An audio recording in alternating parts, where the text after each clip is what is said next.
The game industry is more interesting than it's ever been. Depending on who you ask, they might tell you everything is on fire or it's never been better. We spoke about a year ago to the day at the height of the pandemic lockdown when everyone was gaming for entertainment, for socialization, to just escape. The big question is, can that kind of demand keep up? The short answer, I think, is yes. What do we know about the details, Jason? Yeah, we are facing a real chaos all across the company. I'm getting texts still right now. I'm getting texts from people saying they don't know if they're being laid off. Some people are finding out because their Slack is deactivated. I'm told by a Blizzard spokesperson that everybody should find out by the end of the day if they'll have jobs or not, all 1,900 people. But yeah, it's just chaos over there right now. According to reports, the AAA industry is experiencing record layoffs, firing entire teams, and shutting down projects. Games expected to be blockbusters are coming out with terrible reviews and just horrible release dates, and things seem to be getting worse. Indies, however, are reaching new heights of popularity that we haven't seen since the early 2000s, back in the indie game era. Blizzard also canceled one of their big games, a game that was codenamed Odyssey. It was kind of a survival game. Comes as crazy timing this week, given that Palworld, the kind of Pokemon with guns survival game that is selling bazillions of copies, just came out. Games like Among Us, Lethal Company, and Palworld are all the indie games that are taking the world by storm today. These games seem to capture the players in a way that AAA games could never, by leaning into the silliness of the game themselves and giving players a unique co-op experience. There are many reasons why these games are as successful as they are, but no other game has truly captured lightning in a bottle like Palworld. Palworld is the first in what I would like to describe as the memeification of games. See, games for a long time have been about fantasy. We organize games into genres based on what type of fantasies they provide. If you roleplay as a character, it's an RPG. If you roleplay as a soldier shooting guns, it's an FPS. If you roleplay as an action hero, it's an action game. All of these games are basically the same, but when it comes to the story of what you're doing and how it drives the motivation of the player, that's what makes the game different. Palworld is the first game I've seen that has the motivation of memes. Now, I'm not saying that Palworld is a bad game or it's made with negative intent. It's clear to anyone who's played it that it has a passion behind it, and there's a lot of time put into this game. My point is, the game doesn't provide a clear motivation to play it that is separate from what it's inspired by. The closest thing I can relate that to is Saints Row. Saints Row is basically a copy of GTA that added in a ton of different abilities and themes that separated from Grand Theft Auto. The difference is Saints Row is trying to be similar in some areas, but different overall, while Palworld is trying to be similar as possible without getting in trouble. I know the game is quite different in how it plays, but it does borrow heavily from what it's influenced by, and it doesn't try to shy away from that. The real problem is, Palworld doesn't seem to have a clear-cut genre like a normal game would. Palworld is a co-op creature collecting survival FPS dungeon crawler. It's a game where the dominant feature is the survival mechanics, but it's marketed as an FPS creature collecting game, but you don't get any guns until much later into the game.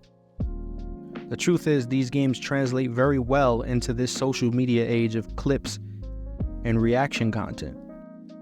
They quickly become must-plays due to the content produced around them. It's ironically the greatest way to market a game in today's age, as a smaller game studio or as a large game studio. But as much as the industry wants to blame Palworld for breaking some unwritten law, it's not entirely to blame for its success either. 2024 just happens to be the perfect storm due to the changes in the AAA industry, the new types of content creation that we're seeing, and many other events that led to this game being as successful as it is. While I might single out Palworld as the first example of the memeification of games, it is not entirely Palworld's fault. One of the biggest reasons this is happening is because a lot of people say there's nothing to play. As so many articles and content creators seem to state online, there's a shortage of good games. But is that really true? The life cycle of games has been going down and down as games continue to die faster and faster as the years go on. People can play a game every day for a week and never touch it again, leading the player base to drop 80% overnight. The truth is, games are content, and this lack of games has to do with the speed that we consume content today. I bet you there are games you, the viewer, love watching, but have never played and probably never will play. To you, that game basically doesn't function as a video game. It's actually just a piece of content that you enjoy watching. This situation is killing the AAA games industry. A big studio can make one high-quality game every few years if they're lucky. Studios like EA and 2K that release yearly or every 2 years are criticized, with people saying it's the same game over and over. Studios have been fighting these same problems for years and using tons of different methods to try to survive. Some examples are loot boxes, battle passes, DLCs, or collector items. Maybe if you put out a DLC pack every year or add a battle pass, you might be able to make enough money to reach your next release in 5 years. Sadly, even these tactics are criticized. Fans hate battle passes, Blizzard was taken to court over loot boxes, and people always complain about gated content in the limited edition versions of games. As a result of this treacherous landscape, studios are closing their doors. Games are dying on arrival or shortly after a few seasons of content. The AAA industry as we know it is changing. Big games aren't going to come out every single year due to risk and competition. Indies, however, are not safe either. The average indie developer fails to even finish a single game, and the rare ones that release them usually don't even make any money at all. Most indie devs don't release more than one game in the entire studio's lifetime. I just want to leave you with this. I do the math. Like, I scrape Steam. I read the scraping that they do of Steam, of every single page on Steam. There are 44,000 studios on Steam. Not games, 44,000 studios. 75% of those studios have released one and only one game. That's it. It's really a lot closer to being a starving artist than a genius programmer like the average fan may think that they are. Throughout the years, indies have been finding cool ways to stand out amongst the crowd and punch well above their weight class. But it hasn't been until recently that this one category has taken off for indie games, and this is why Palworld is seeing the success that it currently has. Meme games. An indie studio's biggest strength is their ability to be creative. For example, Untitled Goose Game allows you to just harass people.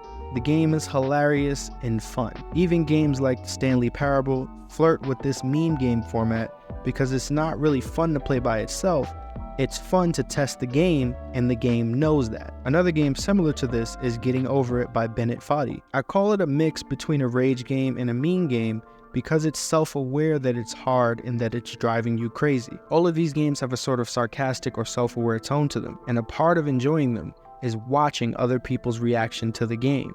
Okay, I saw a little trick somebody showed me. Bah. Don't hate the player, hate the game. Iced tea. Iced tea?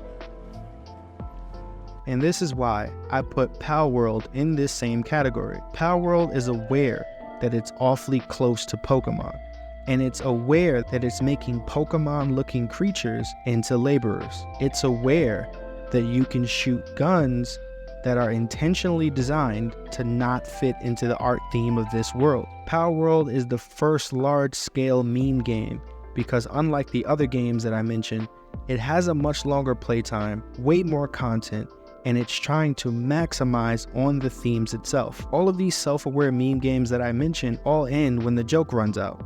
They make sure not to overstay or overplay the joke, while Palworld is basically saying, this is not a joke, you know what I'm doing, this game is to be taken seriously. And I blame Fortnite. Fortnite was the first game to include Goku versus Superman versus Darth Vader versus Rick and Morty. It stopped being a battle royale people take seriously a long time ago, and it's now literally a social media event with its own content and storylines to keep up with. The average person is not playing Fortnite to just play the game and win anymore. It's become about jumping in to play your favorite skins or trying to be the best to create content or become a pro player. I think this is a lot easier for indies to do as well because indies tend to embrace content much more. Back in the early days of YouTube, you would get your channel taken down for uploading a full gameplay match online. It took years for companies to understand that it was free promotion. It actually made people want to buy their game. In the future, we'll see indies continue to lean into this lane a lot more of novelty games or meme games that leverage content creation. We will start to see all sorts of borderline copyrighted games in the future aiming to be taken seriously and aiming to grow on what the original game concept was. Even though the industry is changing, I think what's happening is people are changing a lot more. Gen Z is not looking for mascot characters like Mario, Sonic, or Spyro. They're looking at Freddy Fazbear or Steve from Minecraft. None of these characters make sense from a traditional design standpoint, and no boardroom would approve of them as a design. So I don't think that the next Mario or Sonic is going to come from a company that operates through traditional business means. These characters are going to be made by indie devs who have made their game tailored for specific audiences. Games that understand fans and interact with the fans are always going to win on social media and in the game industry. AAA is clearly going to be outmatched in the future, and only bigger studios with a proven track record are going to be able to exist in that world. Companies like Nintendo, FromSoft, and Rockstar will always be able to beat out a well-crafted meme game, but they will only come around every few years and they'll only last a few months. Even though the industry is changing, I think people are changing even more. Even us older gamers who complain about the lack of creative and innovative games, we're not going to be able to solve this in the future. See, the thing is, we don't buy battle passes, we don't buy loot boxes, and there's only so much a $90 collection box can do for a company when Fortnite is making millions a day off people buying Peter Griffin skins and trying to recreate Family Guy scenes in Fortnite. Oh, crap.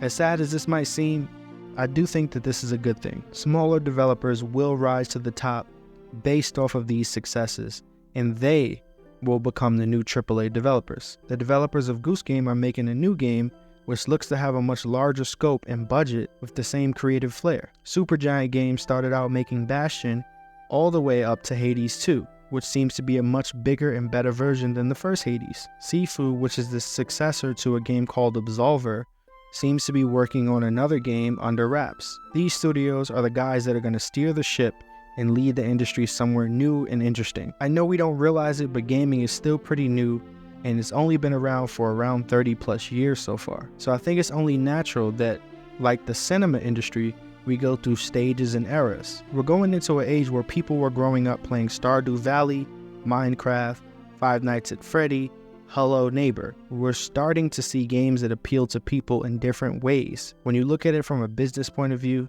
video game success is more uncertain than it's ever been before.